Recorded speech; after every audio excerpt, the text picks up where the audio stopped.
"Arrest her. She doesn't belong here." The words cut through the quiet like a judgment. A woman stood on a manicured lawn, phone in hand, eyes narrowed, as if she had found the proof she'd been waiting for. Down the block, 3 police officers moved with purpose toward a tiny figure by the mailbox, their silhouettes folding the afternoon into a courtroom. A 7-year-old sat on a pink bicycle, legs too short to reach the pedals, clutching a patched unicorn so hard the seams creaked.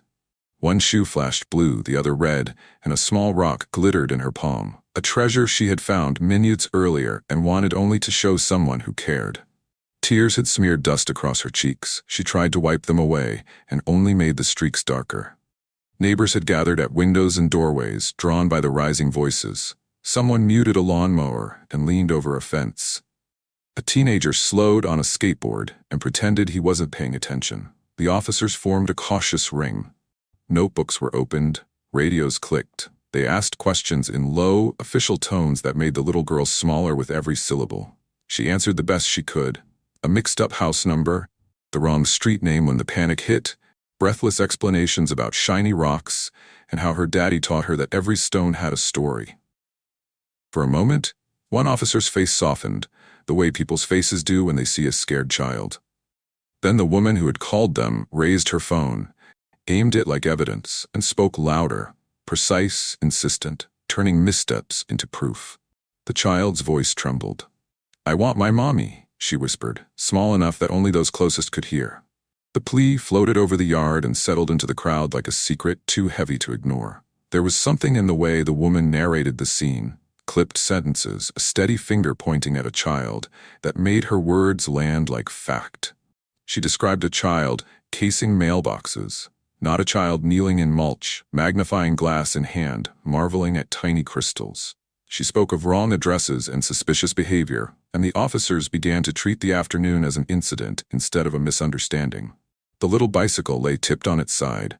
The magnifying glass glinted in the grass like a discarded clue.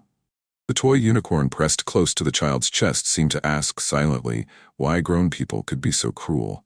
From porches and windows, people watched and sized up their choices: step in, stay out, or stand by and watch something too important happen to ignore. Then a car rolled into view. Ordinary, dent on the bumper, a grocery bag left on the passenger seat. Heads turned. The woman filming smiled, as if the arrival confirmed everything she'd said. The officers straightened, their movements slowed. The child's sobs stilled into gasps as she looked toward the sound, hope and fear tangled in the same small face. If this is your first time here, like and subscribe, and tell us which country you're watching from in the comments. Stay with me. Because when the car door opens, no one on that street will be prepared for what they see next. Betty Williams was the kind of child whose world glowed brighter because she believed it should. At just 7 years old, she carried a natural shyness that made her cling close to the people she trusted. But behind that quiet nature lived a mind filled with questions and wonder. Her favorite shoes blinked red and blue with every step she took. Tiny bursts of light that made her feel like she was leaving a trail behind her wherever she went. Those shoes, her pink bicycle, and the stuffed unicorn she carried everywhere were more than possessions. They were the symbols of a little girl's attempt to carve out joy in a world that had already taken too much from her. Her biggest dream was simple and grand all at once. She wanted to be a princess scientist. She told her teachers that someday she would discover new planets where butterflies lived on sugar moons, and she would wear a crown while leading the research team. Some adults chuckled at the idea, but Betty never doubted it. She saw beauty in things other people overlooked. A rock with glittering specks, a butterfly wing caught in the grass, the sound of rain tapping the window like a rhythm only she could understand. But Betty's innocence carried weight too heavy for a child. Her father, a soldier, had left her with one final gift before his last deployment, a small unicorn she named Star. Its white fur had dulled from constant hugs, the horn bent from years of being tucked under her pillow. To anyone else, it was just a worn toy. To Betty, Star was protection. Her father had told her that as long as she held it close, she would never be alone. When news came that he would never return, the unicorn became her connection to him, something to carry when grief felt too big. Every scrape on the toy, every threadbare patch was a reminder of bedtime stories, piggyback rides, and promises that he would always watch over her. On good days, Betty would ride her bicycle up and down the block with Star riding in the basket, her laughter carrying over the lawns. On quieter days, she would sit with her rock collection spread across her bedroom floor, running her fingers over their textures, convinced each one hid a secret. She loved the idea that the world left treasures behind, waiting for someone small enough to notice them. And it was exactly that joy, that wide-eyed curiosity, that made her such an easy target for someone like Jane Mitchell. Where Betty saw possibility, Jane saw intrusion. Where Betty's sneakers flashed light and color, Jane saw noise that didn't belong. Where Betty looked at a stone and found magic, Jane looked at Betty and saw a problem. Betty's innocence wasn't a shield in Maple Grove. It became the very thing that prejudice twisted into suspicion. That afternoon, as she stopped at the community mailboxes, with Star in her arms and her magnifying glass in hand, Betty thought she was about to add another treasure to her shoebox of wonders. She didn't know that across the street, behind a narrow slit of blinds, someone was watching not with curiosity, but with resentment. The truth of Betty's heart was simple. She was just a child searching for beauty in ordinary things. Yet to Jane Mitchell, that very search looked like something else entirely. And that twisted lens of bias would soon turn Betty's quiet afternoon into a nightmare no 7-year-old should ever face. Chief Sarah Williams had built her life on resilience. At 38 years old, she carried a title that very few women, and even fewer black women, had ever held in Riverside County, Chief of Police. It wasn't a badge she inherited or a position she stumbled into. It was earned through years of grueling shifts, overlooked promotions, and countless moments where she had to be twice as good just to be considered equal. Her journey was marked by sacrifice. When other young recruits went home after a 10-hour shift, Sarah often stayed behind to finish paperwork, train, or pick up overtime. While colleagues laughed about weekend plans, she balanced schedules around daycare pickups and bedtime routines. The uniform never excused her from motherhood, and motherhood never excused her from the expectations of the uniform. She was both protector and provider, a mother raising a daughter alone after tragedy, and a leader responsible for protecting an entire county. Sarah had learned to live on 4 hours of sleep. She stretched paychecks until they fit, took second shifts when Betty was still a toddler, and leaned on neighbors to babysit when emergencies called her out in the middle of the night. Each step forward in her career came at a personal cost, but she bore it because of one unshakable truth. Betty deserved more than struggle. When the promotion to chief finally came, Sarah knew what she would do first. She would move Betty into a neighborhood where the streets were quiet, where the schools had the highest rankings, and where the lawns were trimmed because families had the time and money to make them so. Maple Grove became that choice. The mortgage was steep, the sacrifice even heavier, but she believed the cost was worth it. She didn't care about keeping up appearances. She cared about creating a life where her daughter could ride her bike without fear and walk into classrooms with every opportunity ahead of her. On the morning of Betty's first day at Maple Grove Elementary, Sarah walked her to the gates with a kiss pressed to her forehead and a whispered reminder to be brave. "I'll see you after school," she promised, her badge clipped neatly on her belt as she hurried off to city meetings. She believed that by fighting injustice at her desk and in the council chambers, she was creating a safer world not only for her daughter, but for every child in her county. Yet even as she sat at the head of the table in uniform, speaking about reforms and fairness, Sarah knew her presence carried a shadow. She had seen how people whispered when she walked into a room, how colleagues questioned whether she had earned her authority. She fought those battles daily, and still, she clung to the hope that her daughter could grow up freer than she had. Freer from judgment, freer from bias, freer from the sting of being treated as less than before a word was spoken. The cruel irony was that the very badge Sarah wore, the symbol of justice she had built her life around, would mean nothing when her daughter faced prejudice in her own neighborhood. While Sarah believed she had moved Betty to safety, she couldn't protect her from the one danger she knew too well: a neighbor's unchecked racism, capable of turning innocence into suspicion in the blink of an eye. Jane Mitchell's story was not one of sudden cruelty, but of a bitterness that had been festering for years. At 45, She carried the scars of a life that had slipped through her fingers. She had once worn the mask of stability, a marriage of 20 years, a job at a local bank, a home that stood as proof of middle-class comfort. But within a single year, that stability shattered. Her husband Robert announced one evening that he was leaving. He hadn't even tried to soften the blow. He was in love with a younger woman, a secretary from his office. The divorce left Jane hollow. Robert took the house they had built together, the savings they had accumulated, and even most of the friends they had shared. Jane was left with little more than the modest home she had inherited from her mother. The silence inside those walls pressed down on her, heavier with each passing day. Soon after, she lost her job at the bank where she had worked for 15 years. Management called it budget cuts, but Jane replayed the exit meeting in her head over and over. She remembered the polite smiles, the way they avoided her eyes, the unspoken truth that she was considered too old and too bitter to fit the new image they wanted. For the first time in her adult life, she had no career, no marriage, and no sense of worth. When control of her own life slipped away, Jane sought control elsewhere. She turned to the one place she could still claim authority, her neighborhood. She declared herself the neighborhood watch coordinator, though no one had asked her to. She patrolled the streets with a notebook and a phone, writing down license plates she didn't recognize, monitoring packages left on porches, and timing how long new families left their garbage cans at the curb. For Jane, these weren't small details. They were ways to prove she still had power.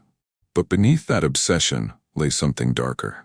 Jane's sense of order wasn't just about tidy lawns and punctual trash pickup.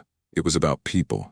She noticed every new family that moved into Maple Grove. But when the Williams family arrived, her scrutiny sharpened into hostility. Sarah Williams was everything Jane no longer was: successful, respected, admired, and her presence was a reminder of everything Jane had lost. Worse, Sarah and her daughter were black, and to Jane's mind, that alone felt like disruption. She convinced herself that their presence threatened the character of the neighborhood. Every time she saw Sarah in uniform, pride in her stride, Jane felt her own failures magnified. Every time Betty played outside with her bright sneakers flashing, Jane's resentment deepened. In Betty's laughter, she heard intrusion. In Sarah's success, she saw her own decline. Jane began watching the Williams family through her blinds, cataloging their movements. 2 weeks of observation became an obsession. She told herself she was protecting Maple Grove, but what she was really protecting was the fragile illusion that she still mattered. Her bitterness twisted into prejudice, and prejudice into a mission. So when Jane saw Betty kneeling by the community mailbox, magnifying glass in hand, curiosity alive in her small frame, she didn't see a child collecting treasures. She saw confirmation of her suspicions, proof that the new family did not belong. By the time she stepped out of her front door, her mind had already rewritten the story. In her version, Betty was no longer a little girl with a toy unicorn. She was a threat to the order Jane believed she alone was meant to defend. Betty's afternoon had begun with nothing more complicated than wonder. After her first day of school, she wanted to explore her new neighborhood, pedaling her pink bicycle slowly down the block.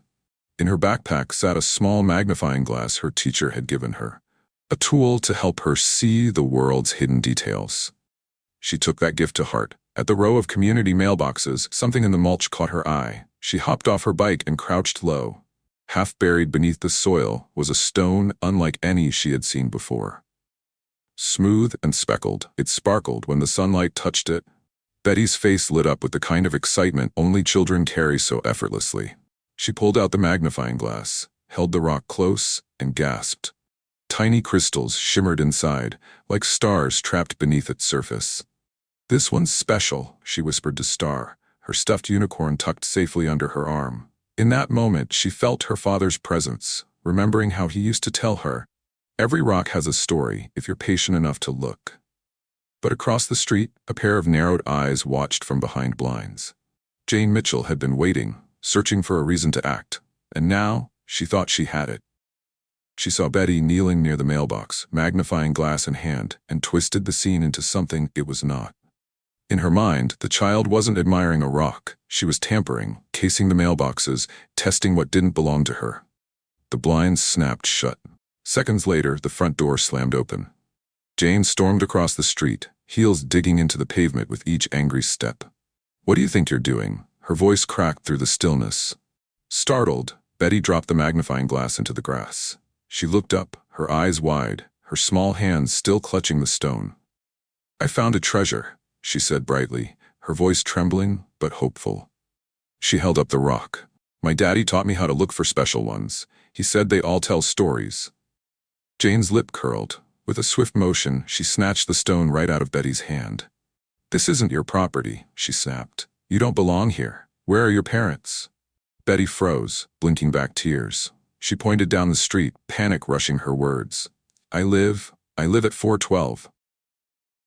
She stumbled over the numbers, mixing them up. Jane's eyes lit with false triumph. "You can't even give your own address. First you're messing with our mailboxes, now you're lying about where you live. What are you really doing here?" The child's cheeks burned red as the tears finally fell. She reached for her unicorn and hugged it to her chest, as if it could shield her from the sharp words. Her lips quivered, and in the smallest voice, barely louder than the rustle of leaves, she whispered, "I want my mommy." But Jane wasn't moved by the plea. To her, Betty's tears weren't signs of fear, but confirmation of guilt.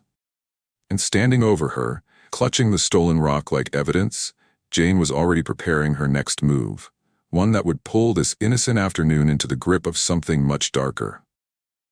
Jane's voice didn't soften when Betty's tears began to fall. Instead, her hand went to her pocket, pulling out her phone like a weapon she had been waiting to use. With the camera raised, she pointed it straight at the child, as though capturing proof of a crime.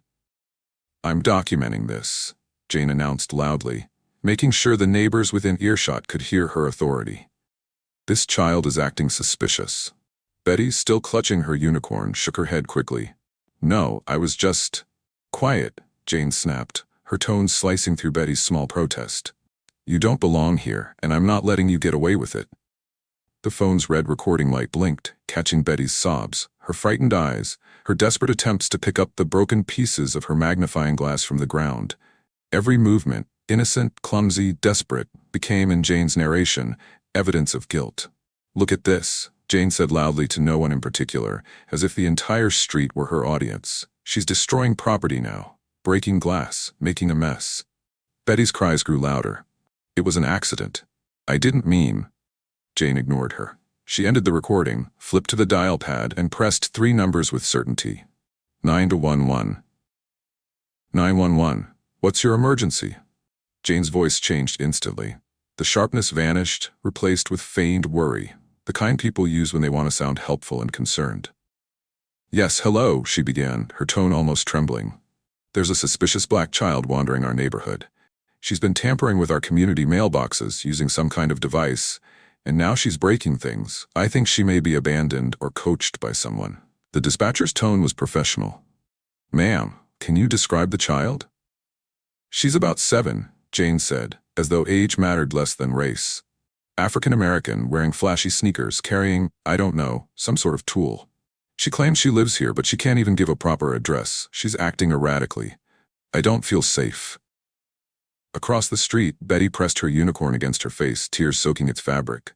She whispered to herself over and over, "I just want my mommy." The dispatcher continued, "Are there any adults with her?"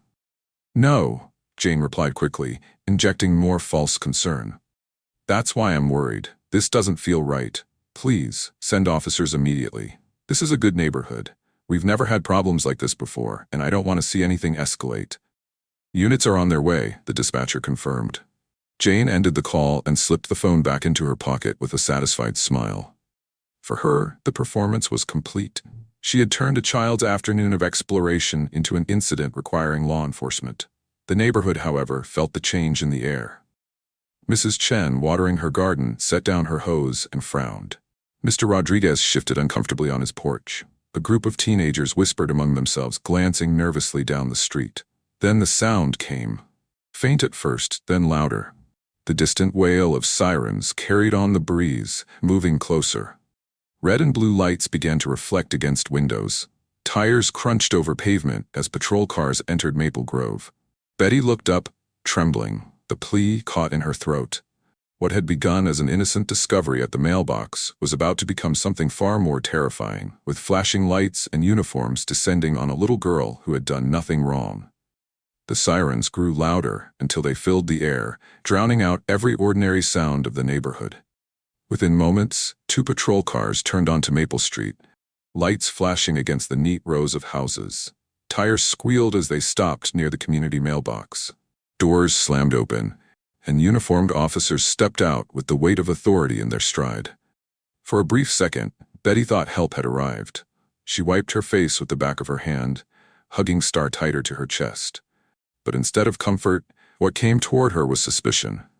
The officers moved quickly, forming a circle around her tiny frame as though she were a threat rather than a child. One officer leaned forward. "Stay right there," he ordered firmly, hand hovering near his belt. Betty froze, her small legs trembling against the pedals of her pink bicycle. The unicorn in her arms sagged under the grip of her fear. Jane stood a few feet away, arms folded, her expression triumphant. "That's her," she announced loudly, pointing at Betty. "She's been messing with the mailboxes and breaking things. I told you she doesn't belong here." The officers exchanged glances. None of them questioned Jane's tone or her claims. Instead, their attention stayed fixed on Betty. One of them pulled out a small notepad, asking her name, her address. Betty's voice cracked as she tried to answer, stumbling over the numbers again, confusion tangling her words.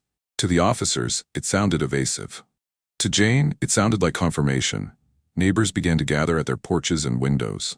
Mrs. Chen clutched her watering can, hesitating at the edge of her garden.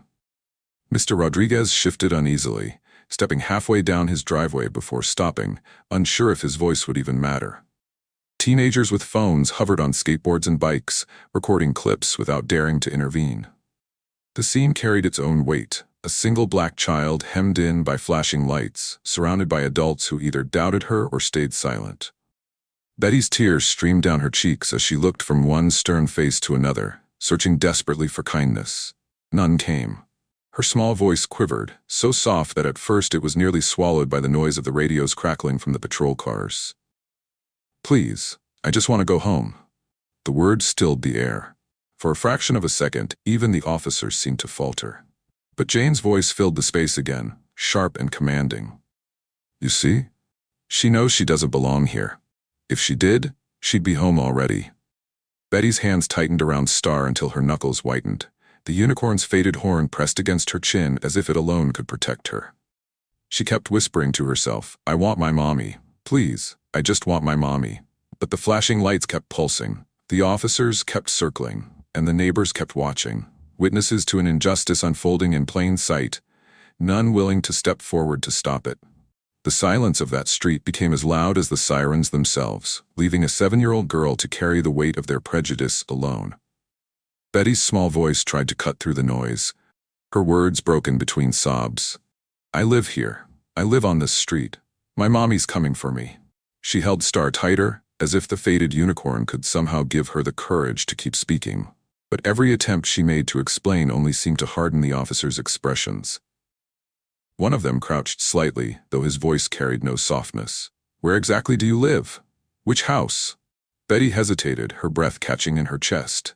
She blurted out the wrong number again, 412 instead of 421, and her mistake became fuel for Jane. "You see?" Jane shouted, stepping closer. "She can't even tell you her address. She's been lurking around for weeks, pretending to belong here. I've been watching her. She goes up and down this block like she's casing the homes. I told you she doesn't belong." Her words landed heavy, given power, not by truth, but by the certainty with which she spoke them. The officers didn't question her. Instead, they shifted their attention back to Betty, treating the frightened child's trembling voice as if it were a clever attempt at lying. Betty tried again, her words tumbling out in a rush. "I was looking for rocks, pretty rocks. My daddy taught me to find them. I didn't mean to break anything." She held up the shiny stone that Jane had dropped on the pavement, still desperate to prove her innocence with the one piece of evidence she thought mattered. Jane scoffed, folding her arms. "Don't fall for it. That's exactly what she wants you to think, playing the sweet little girl. But I caught her with some kind of tool, digging around the mailboxes. That magnifying glass? She was using it to pry things open. You need to remove her before she does more damage. The officers glanced at one another. Radios crackled. The weight of authority shifted toward action. One officer rested his hand near his cuffs, another stepped a little closer, and the third muttered something about taking her to the station to sort it out. Betty's tears blurred her sight. She shook her head wildly, her braids brushing her cheeks. Please, I didn't do anything. I just want to go home. I live here, I promise. Please, I want my mommy. But Jane's voice rose above her, sharp and commanding. Enough. Don't let her run off. She's been lying since the start. You need to take her. For a moment, it felt as if the world had shrunk to that circle. Officers with hardened faces, a neighbor's cold certainty, and a child's desperate pleas. The tension tightened like a rope ready to snap. Then the sound broke through, the low hum of an engine turning onto Maple Street. Headlights cut across the growing crowd, sweeping over the officers, over Jane, and finally illuminating Betty's tear-streaked face. The cars on the street shifted to make room. Neighbors craned their necks. The officers froze mid-step. Jane's smirk faltered. The car rolled to a stop, its headlights still blazing. The driver's door opened, and in that instant, the balance of power on Maple Grove was about to change forever. The car door swung open, and out stepped a woman in uniform. The silver badge at her chest caught the glow of the headlights, gleaming against the deep blue fabric. The moment her shoes touched the pavement, the entire street seemed to hold its breath. Every officer present stiffened, eyes widening in recognition. This wasn't just another parent rushing into a scene.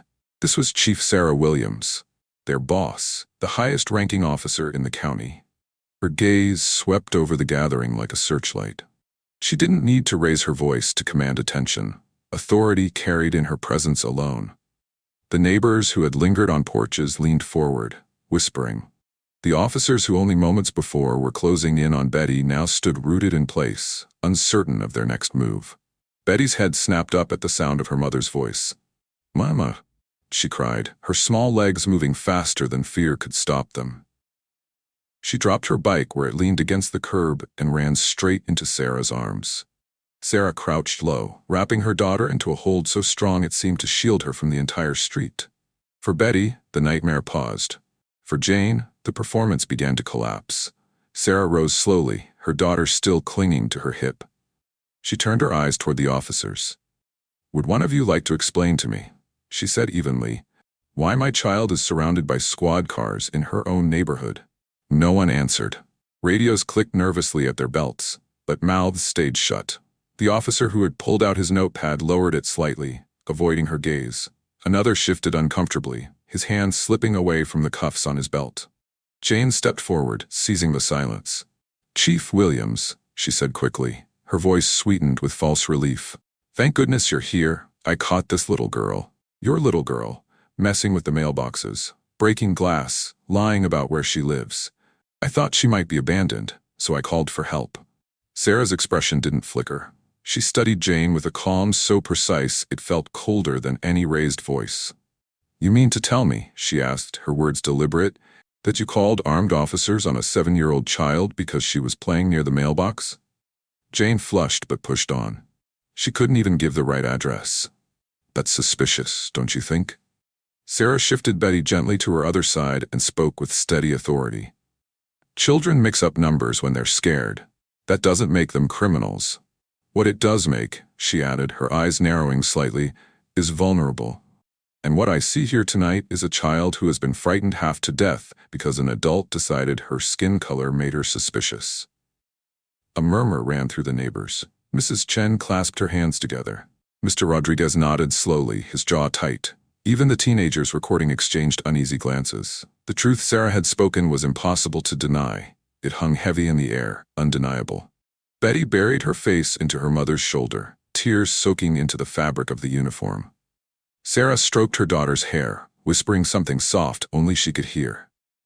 Then, standing tall once more, she turned her gaze back to the circle of officers and the woman who had caused it all. The lies that had carried weight only moments earlier were crumbling in the presence of a truth no one could ignore. Sarah's hold on Betty was unbreakable, but her eyes never left the officers. She adjusted her daughter gently on her hip, then stepped into the center of the flashing lights. Her voice carried through the night, steady and unyielding. 3 patrol cars, radios blaring, officers surrounding a child with a toy in her hand. Does this look like protection to you? The question cut through the silence. No officer answered. Their hands hung awkwardly at their sides, their gazes fixed on the ground as if the pavement could shield them from the weight of accountability. Sarah turned slowly toward Jane, who hovered just outside the circle. "And you," she said, her tone still calm but edged with steel. "You decided that a little girl with a magnifying glass was a threat. You didn't see her innocence. You didn't see her fear. You saw her skin and made her guilty." Jane's cheeks flushed as whispers began to ripple among the neighbors. Mrs. Chen shook her head, her voice carrying just enough to be heard. "She's just a child." Mr. Rodriguez crossed his arms, his disapproval plain. The teenagers recording widened their eyes, their phones capturing every second. Jane tried to protest. "I was protecting the neighborhood. Anyone would have done the same." "No," Sarah interrupted sharply, her composure breaking just enough to let the anger show. "Not anyone. You chose to turn your bitterness into blame. You chose to weaponize fear against a 7-year-old. You called officers who should know better, and you fed them lies because you knew they would listen to you before they listened to her." Betty clung tighter, pressing her unicorn against Sarah's chest. Her sobs quieted, replaced by the shaky rhythm of breath that only comes when safety finally feels real. Sarah lowered her head for a moment, whispering, "You're safe now, baby." Then she stood tall again, her voice rising for everyone to hear. "To every person watching, this is how prejudice works. It starts small, a glare, a doubt, a phone call. And before you know it, a child is treated like a criminal in her own neighborhood. That will not happen here again." The officer shifted uncomfortably. One opened his mouth as if to defend the response, but Sarah's raised hand silenced him. "Don't explain, don't excuse, learn, because this department, under my watch, will change. If you see a child, treat her like a child. If you hear bias in a call, question it before you escalate it. From tonight forward, let this be the last time a little girl has to cry for her mother because people in uniform forgot their duty." Her final words echoed against the brick walls of Maple Grove. "No child in this county will be treated like a criminal for existing in her own neighborhood." The neighbors stood still, stunned not just by the power of her words, but by the sight of a mother holding her daughter, refusing to let fear write the story of that night. And as the last siren faded into silence, the truth was clear. The reckoning had come, and it carried the weight of justice. The confrontation on Maple Grove didn't end when the flashing lights disappeared. For Chief Sarah Williams, what happened that night could not be left as a private memory or a whispered story among neighbors. It had to become a turning point for her department, for her community, and for every child who deserved to feel safe where they lived. Days later, she stood at a podium in the county's press room, Betty seated quietly in the front row with Star clutched tightly in her lap. Cameras clicked, microphones pointed forward, the air tense with anticipation. Sarah's uniform was crisp, her badge polished, but her voice carried the weight of a mother's resolve.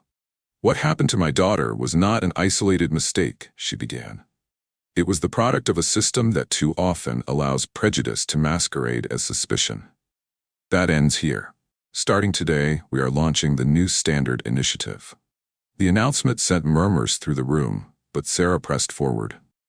The initiative, she explained, would require every officer in the county to complete recurring anti-bias training, not as a one-time box to check, but as an ongoing commitment. The training would place officers face-to-face with scenarios like Betty's, forcing them to see the harm caused when innocence is misread as guilt. But Sarah didn't stop there. "We will also establish an anonymous reporting system," she said. "No resident, no officer, no child should fear speaking up when they witness bias. Every complaint will be logged, investigated, and included in a public report so this community can see the truth for itself." Behind her, large posters outlined the program's framework. Training modules, accountability measures, community listening sessions, where parents could speak directly to officers. Sarah emphasized that transparency would be non-negotiable. This department does not exist to protect reputations. It exists to protect people. And protection without fairness is no protection at all. The initiative drew immediate attention. Local news outlets ran headlines, parents filled council meetings, some angry, some grateful, all aware that change was overdue. Neighboring counties reached out, requesting Sarah's model so they could replicate it. State leaders praised the program as a blueprint for reform. Back on Maple Grove, the effects were visible. Officers stopped by the neighborhood not with suspicion, but with genuine effort to rebuild trust. Mrs. Chen, who once stayed silent, spoke up during a listening session, admitting the guilt she felt for not stepping forward that night. Mr. Rodriguez volunteered to join a community board overseeing the reforms. Even the teenagers who recorded the confrontation used their footage in a school project on racial justice, spreading the lesson to classrooms across the county. Betty walked to school again, sneakers flashing with each step, her grip on Star still firm, but her head held higher. She knew what happened was wrong, but she also knew her mother had turned it into something powerful, a promise that no other child would endure what she had. The New Standard Initiative was more than a policy. It was proof that one act of prejudice, when confronted, could spark a movement toward accountability. From one mother's stand came a ripple that spread far beyond Maple Grove, reshaping not just a department, but an entire community's definition of justice. What began on Maple Grove with a phone call meant to destroy a child's innocence ended with something far greater than Jane Mitchell ever intended. That night could have scarred Betty forever, leaving her afraid of uniforms, neighbors, and the very streets meant to be her home. But instead, it became the moment her mother's strength reshaped an entire community. Betty still clutched Star whenever she walked to school, the unicorn's worn fabric soaking up the last traces of fear. Yet there was a new confidence in her steps, her light-up sneakers flashing like a signal that she belonged exactly where she was. She spoke more openly with her teachers, telling them about her rock collection, and even invited a new classmate to look for treasures with her at recess. What had been meant to silence her curiosity had, in its own way, made her braver. Sarah's words, "No child in this county will be treated like a criminal for existing in her own neighborhood," echoed far beyond the press room. They became a shield not only for Betty, but for countless other children who might one day find themselves judged unfairly. And they stood as a reminder to adults that silence is not neutrality. Silence is consent. The neighbors who had once watched from their porches without speaking up now carried the weight of what they had witnessed. Some chose to change, to step forward when they saw injustice, even in small moments. Others remained quiet, but the ripple had begun, and silence no longer seemed as safe as it once had. For Sarah, the badge she wore took on new meaning. It was no longer only a symbol of authority, it was proof of responsibility. She had defended her daughter not just as a mother, but as the very leader sworn to protect every child in her county. That night reminded her that true justice isn't found in policies or paperwork alone, but in the courage to confront prejudice wherever it appears. And for Betty, the memory of that night would never fully fade, but she would carry it differently. She would grow up knowing that when her innocence was questioned, her mother stood firm. That when her tears were dismissed, her voice was restored. That when prejudice tried to crush her, it was met with a strength powerful enough to turn one family's nightmare into a community's new standard. What began as a neighbor's prejudice became a mother's legacy. Now the question passes to you. What would you have done if you were Betty's mother? Share your thoughts below, like this video, subscribe, and drop your country flag in the comments. Because stories like this remind us that respect is not optional, it is owed.